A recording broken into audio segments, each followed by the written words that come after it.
आप सभी को मेरा फिर से नमस्कार। हम लोग लघु सिद्धांत कौमुदी पढ़ रहे हैं इन दिनों और उसका संज्ञा प्रकरण हमारा चल रहा है। इससे पहले हम संज्ञा प्रकरण के 10 सूत्रों को विस्तार से समझ चुके हैं। हमने प्रयत्न को, उच्चारण स्थल को, वर्णों की परिभाषा को, सबको समझ लिया है। आज हम बढ़ रहे हैं इसके 11वें सूत्र की ओर। 11वां सूत्र क्या है? इसका 11वां सूत्र है अणुदित सवर्णस्य च अप्रत्ययः। इसकी संस्कृत में जो व्याख्या की गई है, प्रतीयते विधीयते इति प्रत्ययः विधीयमानो अण उदिच्च सवर्णस्य संज्ञा स्यात्।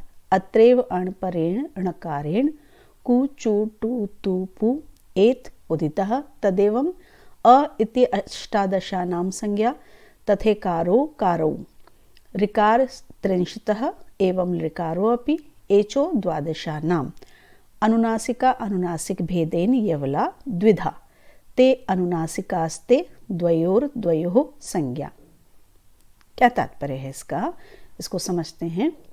इसका तात्पर्य है अप्रत्ययः, जिसका विधान न किया हो ऐसा अणुदित, अण और उदित, सवर्णस्य च, स्ववर्णों की भी संज्ञा का बोध कराता है। अर्थात ऐसा अण और ऐसा उदित जिसका विधान न किया गया हो, जिसे अलग से बताया ना गया हो, वह अपने साथ साथ अपने सवर्णों का भी बोध कराएगा। वो जहाँ होगा वहाँ अपना बोध तो कराएगा ही, लेकिन अपने साथ साथ जो उसके सवर्ण हैं उनका भी बोध कराएगा। देखिए, प्रत्यय कहते हैं जिसका विधान किया जाता है उसे, और अप्रत्यय का मतलब जिसका विधान न किया गया हो, जिसे अलग से नहीं बताया गया हो।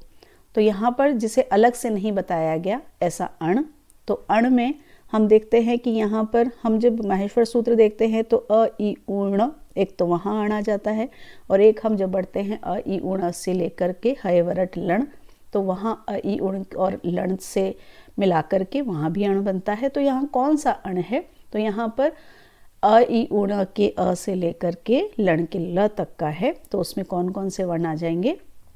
अ, इ, उ, रि, ऋ, ए, ओ, ऐ, औ, ह, य, व, र और ल। ये हो गया अण। अब उदित। उदित का मतलब क्या हुआ? तो इसका विच्छेद करें, उत और इत मिलकर के जब बनते हैं तो वो हुआ उदित। उत की जिसमें इत संज्ञा होती है। अब ऊ की, उत का मतलब हुआ ऊ। ऊ की संज्ञा किससे होती है? उपदेशीय अजनुनासिक इत से। तो जो हमने कूचू टू तू पू देखा है, उसमें जो ऊ है उसकी उपदेशीय अजनुनासिक इत से उस ऊ की संज्ञा हो जाएगी। तो यहाँ उन्होंने कहा कि ये अण और ये उदित, ये अपने साथ साथ अपने सवर्णों का भी बोध कराएंगे। जब हम इनकी बात कहेंगे तो ये अपने को तो बताएंगे ही, साथ साथ अपने सवर्ण को भी वहाँ पर उपस्थित दिखाएंगे, उनके सवर्णों को भी वहाँ पर माना जाएगा।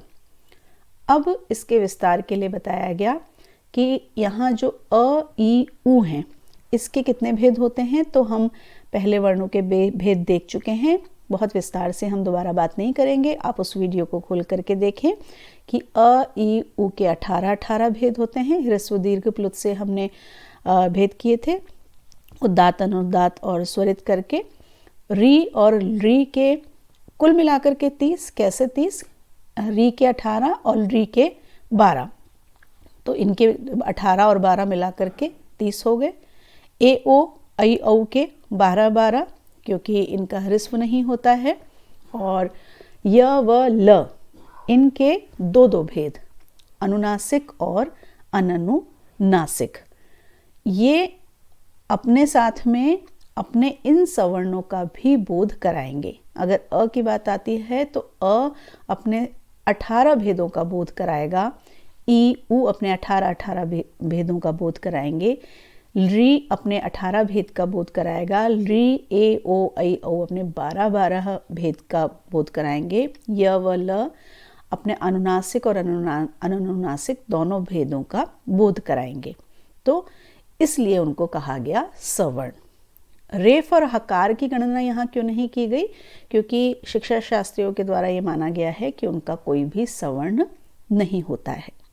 तो इस तरह से हम समझ गए हैं कि कु चु टू तु पु जब हम कहते हैं तो इन वर्गों का जो पहला अक्षर है, जैसे हमने कहा कवर्ग, तो कवर्ग का मतलब हो गया क के साथ के पूरे पांचों वर्ण, तो वो पूरे वर्ग को, अपने पूरे सवर्णों को यहाँ पर बताएंगे।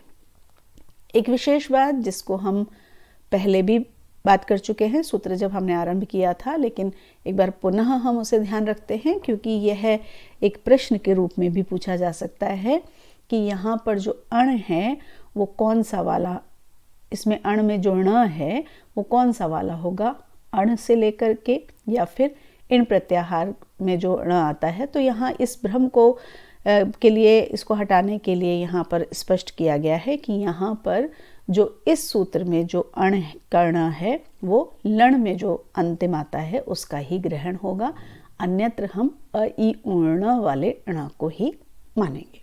तो आप इसको याद रखें और इस तरह से अगर आपसे पूछा जाए कि सवर्ण किसे कहा जाता है तो ये आप सवर्ण की को बता सकते हैं कि कौन कौन किसका सवर्ण है, कि जिसका विधान न किया गया हो ऐसा अण और ऐसा उदित अपने साथ साथ अपने सवर्णों का भी बोध कराता है। इस सूत्र से हमको यह ज्ञात होता है। तो आज के लिए इतना ही। इसके 12वें सूत्र के लिए हम आएंगे अगले वीडियो में। तब तक आप इसको याद करें। फिर मिलेंगे। नमस्कार।